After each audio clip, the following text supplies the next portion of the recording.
Good evening. Thank you, Dave, and thank you, the entire initiative, for the invitation to be here. Welcome to UMKC. For those of you who are not from Kansas City, welcome to Kansas City. And welcome to the Kansas City's only R1 Research University, UMKC. So we are very excited that you are here. We are excited that the symposium is here. Really looking forward to the conversation that will happen here today and tomorrow. I see we have a pretty full agenda tomorrow. That's very exciting. So I want to spend some time telling you a little bit more about UMKC. But I also want to tell you that I've not been here very long, 6 months, 5 days. Exciting 6 months and 5 days. So what I want to do first is to spend a little bit of time talking about some of my observations, the things that stood out to me very early on and that still stand very high in my opinion. And then spend a little bit of time about the strengths of the institution from a research lens, our goals, our vision going forward, and then the R1 opportunity. It's not the end, it's not even the beginning of the end. So as Winston Churchill said, so we want to do more, we want to use that momentum. And then the things that we are trying to do in expanding interdisciplinary collaboration on campus, and also the partnerships that we build with our community health partners and beyond. So there's a lot of research excellence on campus, and it's scattered in a variety of different disciplines across our entire campus. A lot of research pride that we have. And we believe that our strength is in collaboration. If I look at our grant portfolio, if I look at our scholarly products or creative pursuits, there's a lot of great collaboration happening. And we have obviously have some world-class scientists and creative producers on campus. So we want to enhance that further through some strategy. And I'll touch upon that a little bit later as we proceed. And then obviously we want to maximize our impact. Now, being mindful that not all research and not all creative activities lead to funding, but if they do lead to funding, we obviously want to create some impact from it, significant impact from it, and make it a continued process where we continue to innovate and attract more resources to campus. So that's part of our goal as well, but it's quite evident that is something which is very important for all of us on campus. And then partnerships, both intra-institutional partnerships and partnership with external institutions is something that has been at the core of what we do. If you walk on the hospital hill, you'll find, how our medical units, a school of medicine, pharmacy, dentistry, nursing, and then we are community health partners like St. Luke's, Children's Mercy, University Health. We all work hand in hand to meet outcomes, although we all have our individual strategic goals. So that's critical to our continued success. Infrastructure is something that we are looking at very carefully. In fact, just this past Monday, when the Chancellor gave the State of the University address, he talked a little bit about investing in infrastructure, a build fund, so to speak, for $1 million seed investment. But that's not the only thing. And I've seen this work in the past. We would never be able to upgrade everything on campus, but we have to prioritize. And in order for us to prioritize, we could get a better handle on the utilization of what we have. So that's what we are doing now. And then obviously driving operational growth, organizational growth through optimized operations on campus. There's not a single slide I can use to describe all research strengths at UMKC, but this comes close. So these are areas where we have seen multiple investigators working over multiple years, getting multi-million-dollar worth of funding and doing remarkable work. And there's a sustained growth in funding in those thematic areas. Electromagnetic radiation and energy is centered in our science and engineering disciplines, but it has connectivity in almost every other school on campus. Critical Materials Crossroad is an initiative Dr. Tony Caruso on our campus leads. And this is about bringing onshoring critical materials, bringing their processing closer to America, in America, so that that leads to economic security, national security, and so on. Unmanned platforms, unmanned aerial vehicles, drones, so to speak, is a big part of our DoD research portfolio on campus. And being mindful that drones are a lot about automation. It's about command, control, communication. And those have applications in a variety of things, including precision medicine. So we look at these things from a lens of technology stack and data stack rather than the applied stack of drones. And we have a lot of that going on. almost all of it is classified work. So I'm going to stop right there to tell you this is very important work. AI, cybersecurity, and data science is something which has strengths in really 4 of our schools across campus, but we also have an institute on our campus which is solely dedicated on advancing data science and innovation, which is really a Missouri asset. It has connectivity with University of Missouri and other institutions. We need another talk to talk about our health science and biomedical research on campus. There's a lot goes on there. Maternal health outcomes is an area that we have seen a lot of success in recently. Cardiovascular health in general has a lot of focus in that discipline. And then digital humanities.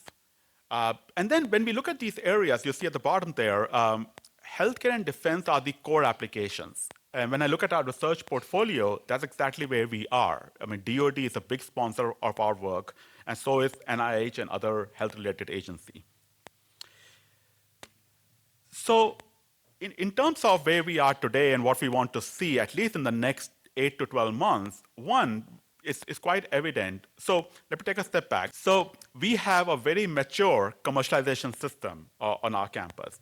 And then we obviously have a very mature research ecosystem on our campus, and we have to become stronger partners with those ecosystems as an institution. And that's important for so many reasons, including impact and economic growth and vitality of our region. But that creates workforce and that creates opportunity for research for our students while they're on our campus. So that's on the top of our mind. We're having several conversations about that. And building collaboration is a key. So I'll touch upon in another slide about the things that we are planning to do just to enhance and discover what are the areas where we can collaborate more. Because we can add more PIs if there are enough resources for us to do so. That will always be a goal. Or we can also empower our existing PIs to work well with each other. And that's part of our goal as well in this case. And culture. R1 brings a lot of enthusiasm to us, clearly, as it should to any institution in the city. Also brings a little bit of anxiety on where we want to be. And so there's a lot of learning involved, but there's a momentum to cultivate on. And culture is about 3 things. People, and you can guess the third one. So that's what we want to do. We want to bring cultural change in our people. And how do you do that? Things like magazines and newsletters and awards, they're all part of building culture. So there are some things that we're trying to do here to bring a change there. Research infrastructure, I already mentioned that. And developing investigators. Being mindful that some of our investigators need more support than the others is not a function of how much dollars they need, it's a function of what type of support they need, right? So we are putting in some things in place to support them as an institution. So as you have heard many times now, we are an R1 institution. So, and being an R1 is a milestone, right? It allows us to do things or look at things slightly differently. Obviously, it's a prestige and reputation of it. 6% of the national institutions are R1. R1 institutions tend to collaborate with R1 institutions. That's a reality. So, that obviously creates some opportunities, attracting faculty, and most importantly, retaining talent on our campus. It becomes a little bit easier if you are an R1. And then opportunities for students, tremendous. Undergraduate research opportunities, the fact that they see what UMKC stands for, the front and center of what we are showing nowadays, that helps. And that also helps create opportunities for our students as they look for employment, internship, research associateships, and so on. Economic impact, that can't be understated. This is tremendous. And then international recognition is also part of it. As people look at institutions and where they want to go for higher education and collaboration. Alumni pride and networking, that's all part of the R1 momentum or the R1 opportunity. So in terms of interdisciplinary research potential at UMKC, here are some areas where we have identified some potential where we want to cultivate some energy. So cyber-physical systems. So I talked about AI, machine learning, data science, and we also have strengths in cyber with the work that we do for Department of Energy and Department of Defense. And then the aspect of putting these 2 elements together and a physical system creates an opportunity. And that's not just in AI or computing discipline. The same thing can be said for health science disciplines. Those are cyber-physical systems as well. Personalized medicine is a big part of our focus. Defense and energy, Missouri Institute of Defense and Energy is here at UMKC. Does tremendous amount of work, about 100 employees, all funded by grants that do work for DoD every day. Air Force, Navy, Space Command, and so on. That will continue to be our focus. It's an interdisciplinary focus. Entrepreneurship, environmental energy, advanced manufacturing, critical materials is part of that as well. In terms of precision health, we have several building blocks, and more than building blocks, there's a lot of connectivity between these areas as well. So if you look at interdisciplinary collaborations that are happening across our School of Medicine and our science and engineering schools, a lot of those are rooted in personalized medicine areas. And that I expect those areas to be a continued focus. We talked about AI, machine learning, that's important. Cybersecurity is a critical piece of it. And a weakest link in a cyber system is a human. So anything that we can do to include human factors when we look at cyber systems will only lead to better outcomes, not just for cybersecurity, but from the domain in which that human has emerged. That is absolutely true for healthcare systems as well. So that's an area that we are focusing on, will continue focus. Clinical trials have been on our mind. We support a lot of clinical trials on campus, primarily through our partnerships with University Health and other community health partners here. But then we also have quantitative scientists on campus that can do more of that activity from the planning and implementation and evaluation of those trials. So that's our goal too. And then expanding partnerships and innovation networks across the region and beyond. So there's a unit that we are starting on our campus. It's in its infancy right now, but it's called C Ignite. Please don't ask me why it doesn't R appear in the name. But the whole overarching goal of this institute, or this collaboratory, is to catalyze more connections with community. We want to do impact-driven research. We want to create more partnerships. In a sense, we are trying to diversify our research portfolio. Higher education is going through a challenging time. Higher education is also known to go through a challenging time and emerge out stronger, right? So our opportunity in this case, as we see it, is about diversifying our research resources, our funding sources.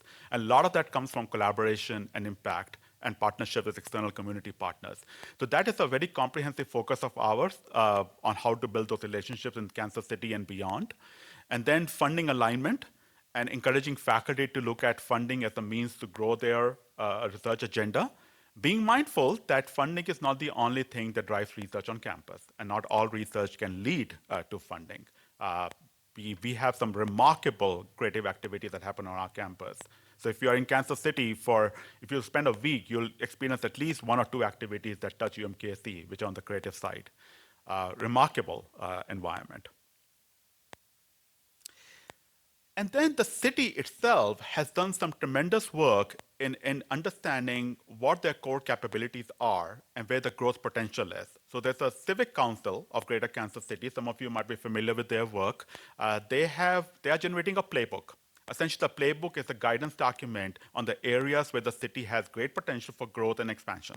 So we see several touch points with that playbook. So what you see here are the areas where we intersect with that playbook. In fact, when the study was done, they interviewed several of our leaders, Dr. Caruso, Dr. Maria Myers. They were interviewed in the process because they are the leaders on our campus doing research and innovation and commercialization. So we are very much part of that fabric of pursuit that the city has. But our goal now is to crystallize that a little bit further, being the friendly neighborhood research lab for a lot of our community partners here in Kansas City. So that's the overarching umbrella here when we try to look at our civic council work and how we find those areas of intersection. And then when you do that, it can lead to very interesting outcomes. So shared governance in some cases. I spend a lot of energy on research administration, like many of my colleagues in my space do.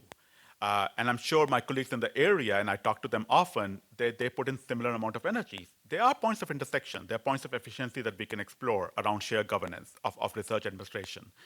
Same can be said for animal care facility. We have a tremendous animal care facility on our campus on the Hospital Hill, and then some of our partners have the same or similar resource. There's potential for us to optimize and work with them more closely so that we complement each other's capabilities. I touched upon clinical trials early on. Unified contracting is another piece. Contracting is interesting. Some of the smaller contracts sometimes take the most time, and the same challenge applies to some of the nonprofits that we work with in the area. So there's a potential for us to do more with them, and that's what we are trying to do as a regional hub. And then recruiting talent and keeping talent here. As an example, there's a shortage of about 50,000 data scientists as being projected, not just in our region, in the United States. There are not 50,000 data science PhDs out there that we could hire, right? And in many cases, you have to grow them in-house. You have to support them. So that's part of the answer, that can we work together with some of our partners to build capacity on our campus to support their workforce needs. And if we do that right, that will help advance research on our campus. So I hope this gives you a 25,000 feet view of where we are and where we want to go. If you are new to Kansas City or just visiting, I encourage you to spend some time to go around campus and visit our labs, meet with our PIs, and I can pretty much guarantee that you're going to be impressed. We ordered really good weather for you today. It did deliver. Can't promise tomorrow. But if your time is short, I encourage you to come back and visit us again. There's a lot going on our campus. So thank you again for being here.